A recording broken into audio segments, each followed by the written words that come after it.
ಸಂಸದರಿಗೆ ಹೆಂಗೆ ಅಭಿಮಾನಿಗಳ ವರ್ಗ ಇದೆಯೋ ನನಗೂ ಒಂದು ಅಭಿಮಾನಿಗಳ ವರ್ಗ ಇದೆ. ನಾನು ಅವ್ರು ಏನು ಪ್ರೆಸ್ ಮೀಟ್ ಮಾಡಿದ್ರು ನಾನು ಗೊತ್ತಿಲ್ಲ. ನನಗೆ ನಿನ್ನೆ ಪ್ರೆಸ್ ಮೀಟ್ ಬಗ್ಗೆನೂ ನನಗೆ ಐಡಿಯಾ ಇಲ್ಲ. ಅವರೇನೋ ಪ್ರೆಸ್ ಮೀಟಲ್ಲಿ ನನಗೆ ಕೆಲವು ಮುಖಂಡರು ಫೋನ್ ಮಾಡಿ, ಸರ್ ನಿಮ್ಮ ತಂದೆ ಹೇಗೆ ಆತ್ಮಹತ್ಯೆ ಮಾಡಿಕೊಂಡ್ರು ಇದ್ರ ಬಗ್ಗೆ ಮಾತಾಡಿದ್ರು. ಅಣ್ಣ ಬಿಟ್ಟುಬಿಡಿ ಅಣ್ಣ, ಏನು ಮಾಡೋಕ್ಕಾಗುತ್ತೆ.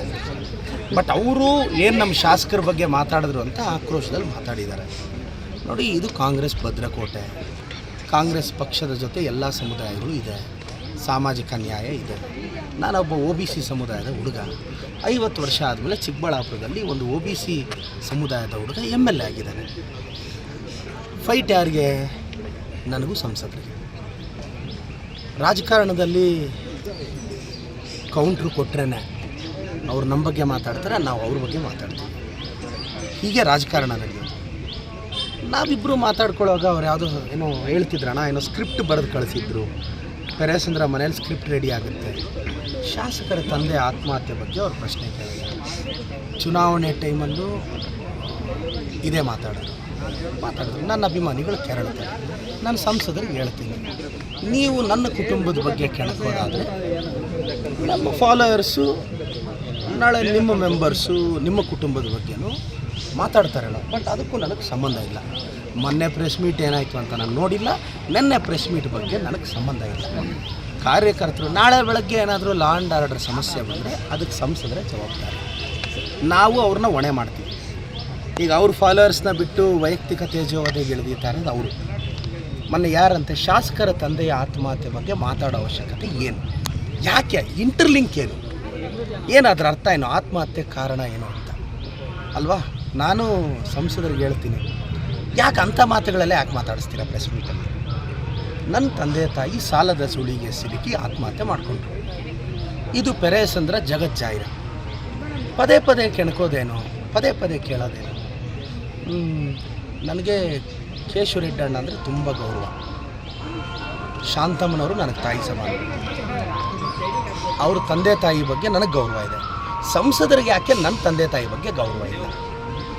ಅಷ್ಟೇ ನಾನು ಕೇಳೋದು. ತಂದೆ ತಾಯಿನ ಗೌರವಿಸ್ಬೇಕು. ನಾನೇನು ಹೇಳಿದ್ದೆ, ಕಾರ್ಡಿಯೋ ಕೆರೆಗೆ ಶಾಂತಮ್ಮನವ್ರ ಹೆಸರು ಇಡ್ತೀನಿ. ನೋಡಿ, ಸ್ಟಾರ್ಟ್ ಆಗಲಿ ಹಾಸ್ಪಿಟ್ಲು, ಶಾಂತಮ್ಮ ಕಾರ್ಡಿಯೋ ಕೇರ್ ಅಂತ. ಸುಧಾಕರ್ ಅವರು ತಾಯಿಯವರು ಅನ್ನೋ ಕಾರಣಕ್ಕಲ್ಲ, ನಮ್ಮೂರಿನ ಗೌರವಯುತ ಹೆಣ್ಣು ಮಗಳಾಗಿ ನನ್ನ ತಾಯಿ ಸಮಾನ ಸುಧಾಕರ್. ಅವ್ರ ಹೆಸರು ಇಡ್ತೀನಿ ನಾನು.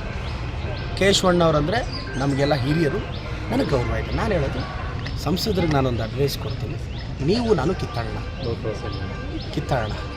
ಸಂಸದರೇ, ನೀವು ನಾನು ಕಿತ್ತಾಡೋಣ. ಯಾಕೆಂದರೆ ನೀವು ನನ್ನ ಮೇಲೆ ಡಿಫಮೇಷನ್ ಹಾಕ್ಸಿದ್ರು ಫೇಸ್ ಮಾಡೋ ಶಕ್ತಿ ಇದೆ. ನಾನು ನಿಮ್ಮ ಮೇಲೆ ಕೇಸ್ ನಾನು ಹಾಕಲ್ಲ ಬಿಡಿ. ನಾನು ಸಂಸದರೇ, ನಿಮ್ಮ ಮೇಲೆ ನಾನು ಕೇಸ್ ಹಾಕಲ್ಲ. ನನಗೆ ಆ ಚಾಳಿ ಇಲ್ಲ. ಪಾಪ ಕಾರ್ಯಕರ್ತರನ್ನ ಯಾಕೆ ಬಲಿ ಮಾಡ್ತಿಲ್ಲ? ಅವ್ರು ಯಾವಾಗ ಎಲ್ಲೆಲ್ಲಿರ್ತಾರೋ ಅವ್ರಿಗೇ ಗೊತ್ತಿಲ್ಲ. ಅಲ್ಲಿ ಏನೇನು ನಡೆದಿತ್ತು ಅಂತ ಸಂಸದರಿಗೆ ವಾಸ್ತವ ಗೊತ್ತಿಲ್ಲ.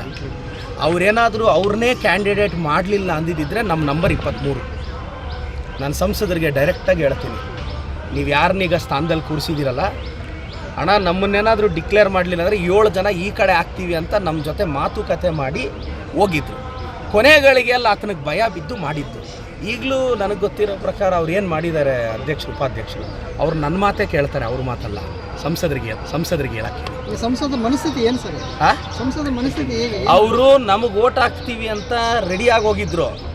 ಅವ್ರ ಹೆಸರು ಡಿಕ್ಲೇರ್ ಮಾಡಲಿಲ್ಲ ಅಂದರೆ ಅದರ ಅರ್ಥ ಎಲ್ಲಿ ಪ್ರಾಮಾಣಿಕತೆ? ಯಾರು ಪ್ರಾಮಾಣಿಕತೆ? ನನ್ನ ಹತ್ರ ಬಂದು ಕೆಲಸಗಳು ಮಾಡಿಸ್ಕೊಂಡ್ರು ಅಂದರೆ ಈ ರಾಜಕಾರಣದಲ್ಲಿ ಏನಾಗುತ್ತೆ ಗೊತ್ತಿಲ್ಲ. ನಾನು ಸಂಸದರಿಗೆ ಹೇಳೋದಿಷ್ಟೇ, ನೀವು ನಾನು ಕಿತ್ತಾಡೋಣ ಸರ್. ನಮಗೆ ಪವರ್ ಇದೆ, ದುಡ್ಡಿದೆ, ನಾವೇನೋ ಮಾಡ್ಕೋಬೋದು.